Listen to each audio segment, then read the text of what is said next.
Hello everybody and welcome back to Red Eagle Politics. Make sure you guys like this video down below and subscribe to the channel if you are new. So, Donald Trump is not messing around. Before he got elected, he promised that he would not allow other countries to take advantage of us, even if it meant using his quote-unquote favorite word, tariff. Well, now Donald Trump is keeping his promise, and a lot of people are not happy about it, mainly those on the left who happen to oppose literally everything that he says. But admittedly, this is definitely a high-risk, high-reward gamble that you could make the case is going to end up paying off. And in this video, I'm kind of going to explain what Donald Trump is getting at here, why it could possibly work. So you have all these other countries that manipulate their currency. They put up these trade barriers, these, value-added taxes, these duties, these tariffs, you name it. And we're not allowed to do the same thing back to them. And Donald Trump, ironically enough, is actually going to be giving these nations a discounted reciprocal tariff where you have, for example, China, it's like 67%. We're going to set ours at 34%. The EU at 39%. We're going to set ours just a hair above 50% for a lot of these countries. Of course, it really just depends on the country. Some countries are going to be met with a full reciprocal tariff, and Canada and Mexico are left off of these tariffs. Donald Trump has been in negotiation with those two countries, so they've kind of been spared from the reciprocal tariff that Donald Trump is going to be putting back on. And you're kind of seeing this here across the board of a lot of these countries, many of which have been taking advantage of us, even Japan, for example. People love to talk about manufacturing in America. It's dying, they say. But you see a lot of cars, a lot of Toyotas in Detroit. You don't really see a lot of Chevrolets in Tokyo. So it's kind of one of those things where Donald Trump is coming out and he's saying, you know what, guys, we need to level the playing field. These other countries have been taking advantage of us. And definitely, I don't think this is going to be a long-term thing. I think it's a big shockwave, and it is negatively impacting the markets for now. But then you will have these other countries. Now they're going to be more likely to come to the table to kind of make some sort of deal. We already know that some of these countries like Vietnam, Israel, for example, they did lower tariffs, but Vietnam hasn't gotten rid of all of them, and the U.S. is putting reciprocal tariffs on Vietnam, for example. Those probably are going to be able to come off sooner than later if they're able to make a deal, for example. That's really kind of what this is all about. And you have so many people on the left that, for the longest time, by the way, supported protectionist policy. At least they did, over the past 30, 40 years. People talked about, protectionism, fair trade, tariffs. That was mainly a policy that was touted by the left. It was a nationalist policy, but the left usually touted it. Now you don't exactly see the same thing. You have a lot of these same people who just will oppose everything that Donald Trump does.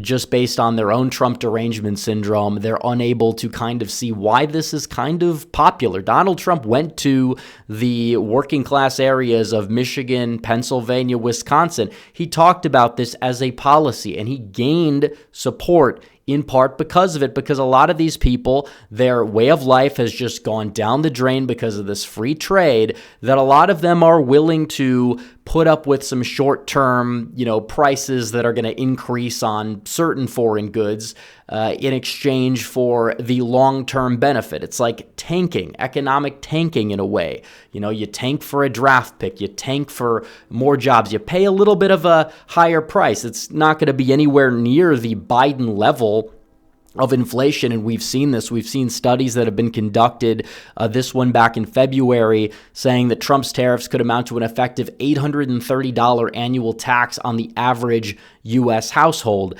and that would amount to just $16 per week.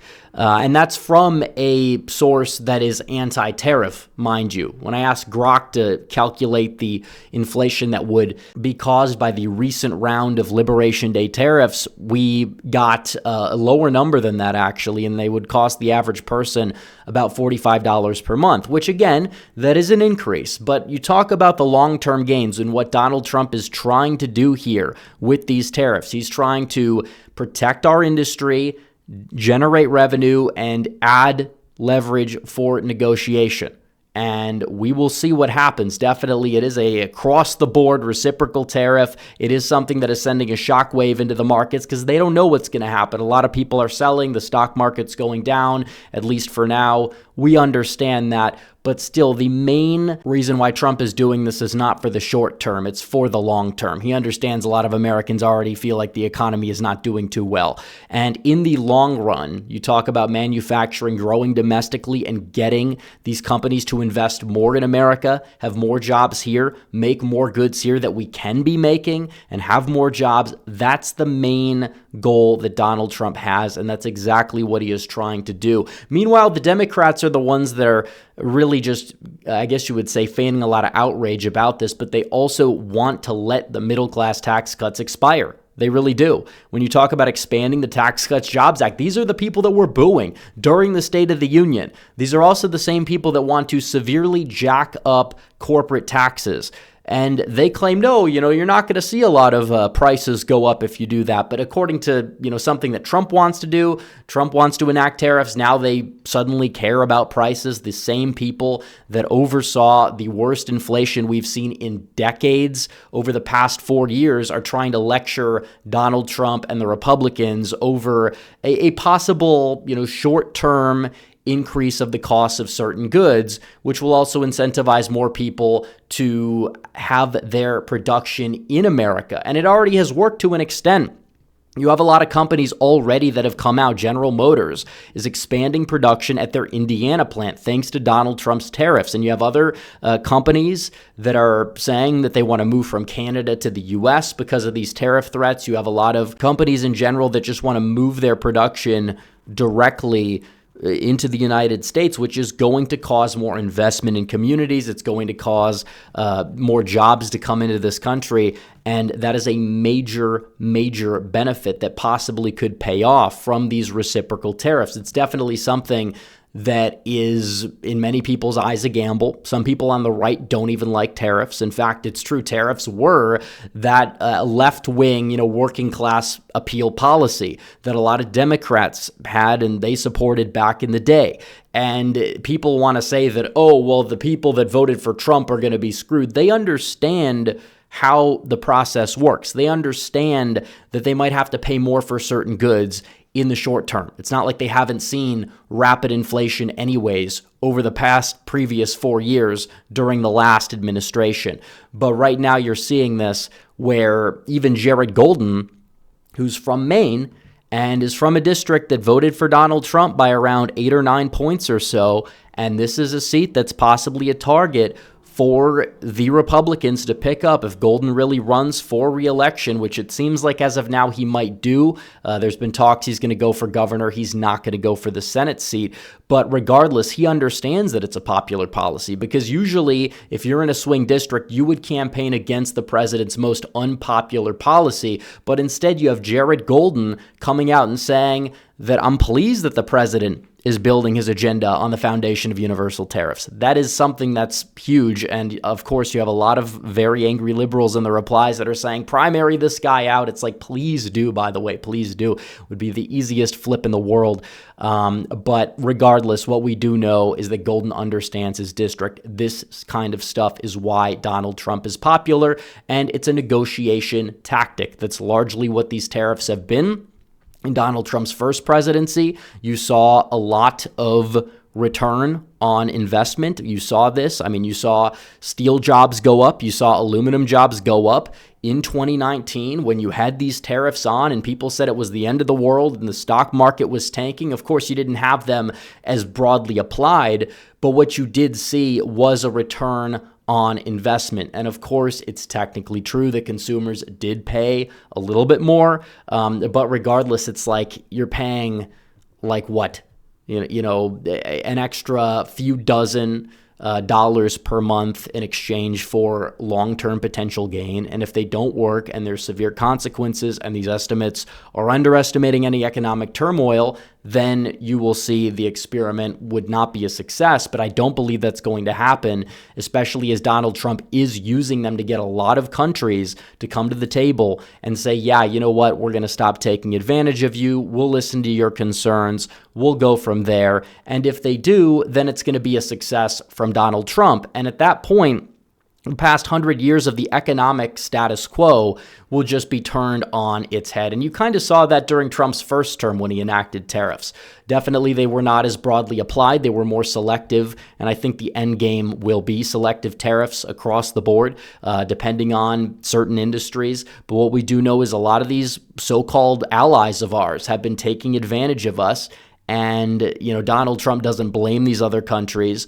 But, we have weak leadership who has allowed it to happen, and they don't play by the same rules that they force us to play by. And when we don't play by the rules, we're the bad guys. But in reality, we just want to have an America first trade policy. And that's what it comes down to. China's got a China first policy. The EU has a European Union first policy. Japan, they've largely been a protectionist nation throughout time. But still, when it comes to us, we're not allowed to have that. We're not allowed to have manufacturing. We're not allowed to produce televisions here. We're not allowed to make our iPhones here. We're not allowed to make as many cars here. But still, you have companies like GM, even Honda, for example, they want to produce cars in America more so now than they did before because Donald Trump is leveling the playing field. It is. And if people have a problem with it, well, it's time to buy American. And that will invest more in our nation. You'll see wages go up. You'll see our jobs numbers go up over time. And that's kind of the main theory that Donald Trump has behind this. Even if there is some short-term, I guess you would say, turmoil in the markets or inflation on certain goods from certain other countries, at the end of the day, it's mainly about reorienting our economic policy and the economic policy globally in a more America first manner. That's the main goal that Trump has here, and it's definitely something that is just across the board. Will it pay off? I think that there's a lot of reason to believe it will, especially because Donald Trump knows how the art of the deal works and how these other countries will come to the table, as many are, and how many more companies are going to want to invest in America. So anyways, guys, thanks for watching this video. Like this video down below, comment down below, subscribe to the channel, hit the bell for notifications so you never miss another video. Follow me on social media. The links are all in the description down below, and I will see you guys in the next one. Red Eagle out.